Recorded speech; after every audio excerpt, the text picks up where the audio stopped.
आप देख रहे हैं इंडिया टाउन न्यूज, भारत की बात। नमस्कार, स्वागत है आप सभी का इंडिया टाउन न्यूज में और मैं हूं आपके साथ सिमरन कौर।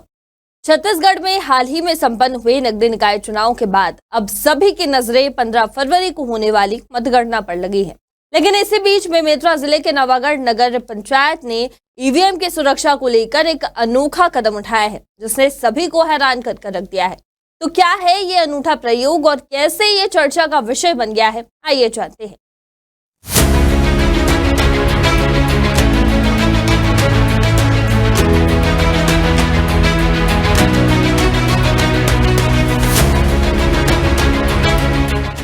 बेमेतरा जिले के निकाय चुनाव में मुगले आजम की अनारकली को दीवार में चुनवाने की यादें एक बार फिर से ताजा हो गई।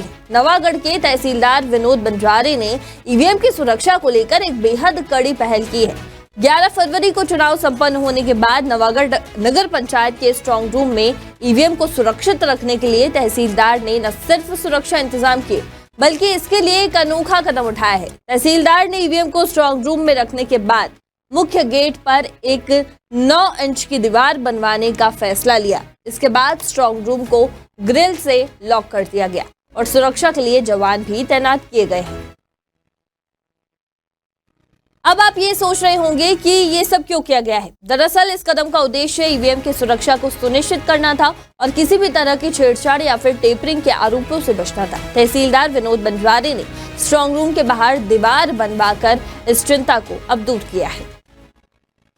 यहाँ ये भी दिलचस्प है कि ये पहला मामला नहीं है जब छत्तीसगढ़ में ईवीएम की सुरक्षा को लेकर इस तरह के उपाय किए गए हैं। इससे पहले छत्तीसगढ़ विधानसभा चुनाव के दौरान भी कुछ विधानसभा क्षेत्रों में स्ट्रांग रूम की सुरक्षा सुनिश्चित करने के लिए इसी तरह के कदम उठाए गए थे, जिसमें दीवार बनवाने का तरीका अपनाया गया था। विपक्षी दलों द्वारा अक्सर ईवीएम टेपरिंग के आरोप लगाए जाते हैं, लेकिन चुनाव आयोग ने बार बार ये स्पष्ट किया है कि ईवीएम से टेपरिंग करना नामुमकिन है। फिर भी इस तरह के सख्त सुरक्षा उपायों से अधिकारियों ने जनता को ये भरोसा दिलाने की कोशिश की है कि ईवीएम पूरी तरह से सुरक्षित है। अब बात करते हैं छत्तीसगढ़ के नगरीय निकाय चुनाव की। 11 फरवरी को 10 नगर निगम में 79 महापौर प्रत्याशियों और 49 नगर पालिकाओं में अध्यक्ष और पार्षदों और 112 नगर पंचायत के लिए वोट डाले गए हैं और अब 15 फरवरी को इन चुनावों के परिणामों की घोषणा की जाएगी। कांग्रेस और भाजपा दोनों ही अपने अपने प्रत्याशियों की जीत का दावा कर रही हैं।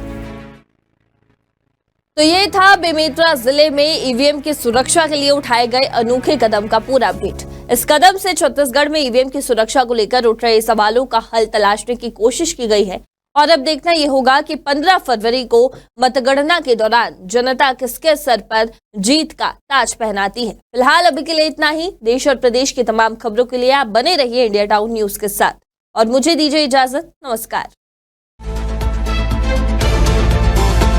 आप देख रहे हैं इंडिया टाउन न्यूज, भारत की बात।